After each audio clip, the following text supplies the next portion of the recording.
We are live now. Welcome to middle education. कैसे हैं मेरे प्यारे स्टूडेंट्स? लीजिए अब आपके सामने अर्धवार्षिक परीक्षा वर्ष 2023-24 कक्षा 10वीं के गणित विषय का 101% एकदम असली प्रश्न पत्र लेकर के आ चुका हूं। जैसे कि आप सबको पता है कि मिडिल एजुकेशन मात्र दो ही क्वेश्चन पेपर कवर करता है। एक होता है सेट नंबर ए और दूसरा होता है सेट नंबर बी। एंड दोनों के दोनों क्वेश्चन पेपर आपके एग्जाम में देखने को मिलता है। एंड अभी तक में लगभग 3 से 4 मिलियन बच्चों को फायदा मिल चुका है मिडिल एजुकेशन के यूट्यूब चैनल से। एंड फाइनली इसी सिलसिले में लीजिए अब आपके सामने गणित का प्रश्न पत्र लेकर के आ चुका हूं। इस वीडियो में मैं गणित के सभी वस्तुनिष्ठ प्रश्न को सॉल्व करने का प्रयास करूंगा और आगे बढ़ते बढ़ते 2 नंबर 3 नंबर 4 नंबर के क्वेश्चंस को भी कवर करूंगा। तो चलिए फिर हम वीडियो स्टार्ट कर लेते हैं। देख लेते हैं गणित का प्रश्न किस प्रकार से पूछा जाएगा एंड क्या होगा सही उत्तर। देखो, हमारा जो पूर्णांक है वो रहेगा 75 नंबर। समय मिलेंगे 3 घंटे। निर्देश में पहला नंबर कह रहा है कि सभी प्रश्न को हल करना अनिवार्य है। सेकंड नंबर कह रहा है कि प्रश्न क्रमांक 1 से लेकर के 5 तक 30 वस्तुनिष्ठ प्रश्न देखने को मिलेगा। प्रत्येक प्रश्न के लिए 1 अंक निर्धारित किया गया है। इस प्रकार से आपको यहाँ पर 30 नंबर मिलने वाला है। आगे बढ़ते हैं। 6 से लेकर के 23 तक जितने भी क्वेश्चंस हैं सभी में आपको अतिरिक्त विकल्प दिए जाएंगे। मतलब एक क्वेश्चन फिर ऑप्शन फिर एक क्वेश्चन, मतलब दो में से किसी एक क्वेश्चन अटेम्प्ट करना है, जिस प्रकार से तुमने अभी तक सभी सब्जेक्ट में किया है। एंड फाइनली हमारा नेक्स्ट पॉइंट कहता है कि 6 से 17 तक जितने भी क्वेश्चंस रहेंगे सभी 12 नंबर के रहेंगे और इसके लिए हमें 2 अंक दिए जाएंगे। आगे देखते हैं 18 से 20 तक जितने भी क्वेश्चंस रहेंगे सभी 3 अंक के और इसके लिए 3 अंक मिलेंगे। एंड 21 से लेकर 23 तक जितने भी क्वेश्चंस रहेंगे ये सभी 3 अंक के और इसके लिए हमें 4 अंक प्रदान किए जाएंगे। तो देखिए स्टूडेंट्स, इस प्रकार से आपके क्वेश्चन पेपर का निर्देश रहा। निर्देश के अकॉर्डिंग ही हमें चलना है अगर क्लास 10th में टॉप करना है तो। एक चीज़ मैं बता देता हूँ, कक्षा 10वीं के बोर्ड परीक्षा में अर्धवार्षिक परीक्षा का नंबर जुड़ेगा, इसलिए मैंने आपके लिए इतना मेहनत किया और आप सबके पेपर बहुत अच्छे दिलवाने का प्रयास किया है। चलिए अब हम आगे बढ़ते हैं, फटाफट कवर करते हैं 1 नंबर के क्वेश्चंस को। प्रश्न क्रमांक 1 कह रहा है सही विकल्प चुनकर लिखो। इसमें कहता है 96 और 404 का HCF क्या होगा। HCF का मतलब होता है आपका महत्तम समवर्तक। तो इसका सही आंसर जब मैंने निकाला तो 4 आया, अर्थात ऑप्शन नंबर बा पे आपको टिक करना है। आगे देखते हैं दूसरा नंबर। दो संख्याओं का गुणनफल 32 है और उनका एलसीएम मतलब लघुत्तम समवर्तक 8 है, तो उनका HCF मतलब महत्तम समवर्तक क्या होगा। तो इसका सही आंसर अगेन ऑप्शन नंबर आ मतलब 4 आएगा। आगे बढ़ते हैं। तीसरा नंबर कहता है निम्नलिखित में से कौन सी अपरिमेय संख्या है। हमें पहचानना है कि कौन सी संख्या अपरिमेय है। तो यहाँ पर कहता है √2, √5, √3 और उपरोक्त सभी। तो इसका सही आंसर लगाना है उपरोक्त सभी, अर्थात option number the is correct answer. आगे देखते हैं। चौथा नंबर कहता है रेखीय बहुपद AX धन B का शून्य को होगा, क्या होगा। तो इसका सही आंसर आया -B/A इस करेक्ट आंसर। आगे देखते हैं। 5वां नंबर कहता है मूल बिंदु के निर्देशांक कितने होते हैं। तो मूल बिंदु के निर्देशांक 0 0 होते हैं, अर्थात ऑप्शन नंबर द को टिक करना है।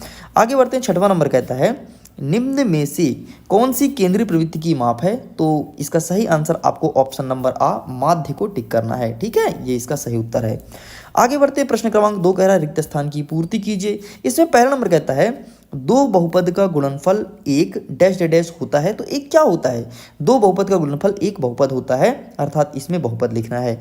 दूसरा नंबर कहता है बहुपद एक वाले बहुपद घात एक वाले बहुपद को क्या कहते हैं। तो इसे हमेशा रैखिक बहुपद कहते हैं, लेकिन जिसमें 2 घात होती है उसे द्विपदी कहते हैं, जिसमें 3 घात होती है उसे त्रिपदी कहते हैं। ये चीज ध्यान रखना।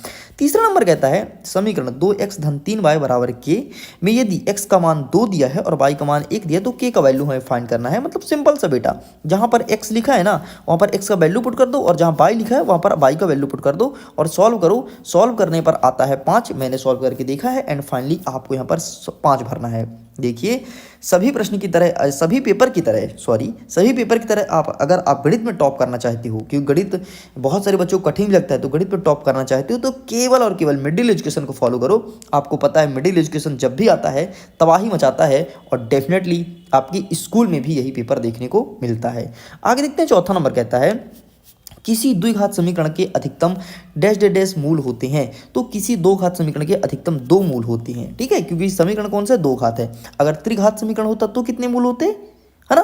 द्विघात हो तो 3 मूल होते हैं। आगे देखते हैं 5वां नंबर, समांतर श्रेणी के कोई 2 लगातार पदों का अंतर क्या कहलाता है, तो इसे सर्वांतर कहते हैं। क्या कहते हैं बेटा, सर्वांतर कहते हैं। आगे देखते हैं 6वां नंबर, 3 मध्यक बराबर बहुलक धन 2 क्या आएगा, तो 2 माध्य आएगा। तो आपको यहाँ पर सिंपल सा माध्य भर देना है।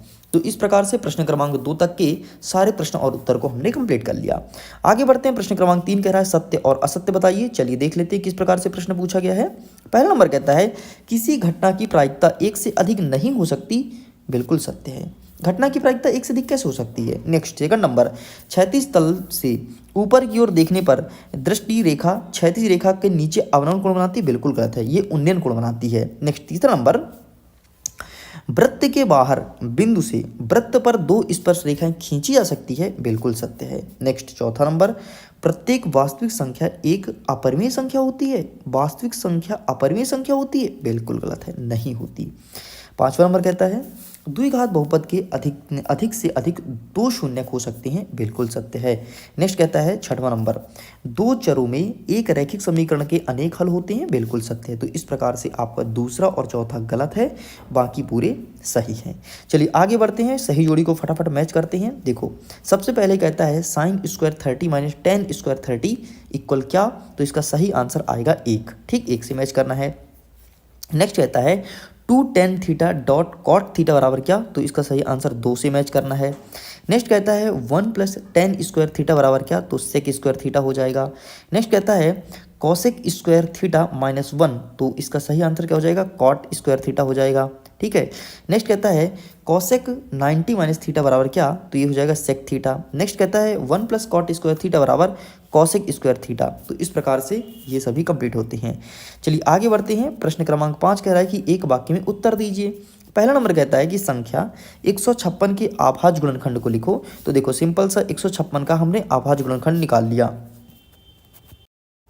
जब हमने 156 का गुणनखंड किया तो सबसे पहले 156 को 2 से तोड़ेंगे, तो ये आया 7 और ये 16 तो आ जाएगा 8, ठीक है। 78 आया, 78 को अगेन मैंने 2 से तोड़ा तो यहाँ पर आ गया 3 और यहाँ पर आ गया 6, 36 आ गया, ठीक है। अगेन इसको हमने 2 से तोड़ा तो यहाँ पर आया आपका 8, ठीक है। देखो 7 दूनी 14, 8 16, ठीक है, ठीक है, डन, ठीक है। फिर इसे मैंने अगेन तोड़ा तो ये आया 3 दूनी 6 और ये 18, ठीक, 36 आया। फिर इसे मैंने अगेन तोड़ा, ठीक। तो ऐसे तोड़ते तोड़ते गए तो इसके आभाज्य गुणनखंड का वैल्यू पता है क्या निकला, इसके आभाज्य गुणनखंड का वैल्यू निकला 2x स्क्वायर गुणते 3 गुणते 13, ये निकल के आया था, ठीक है।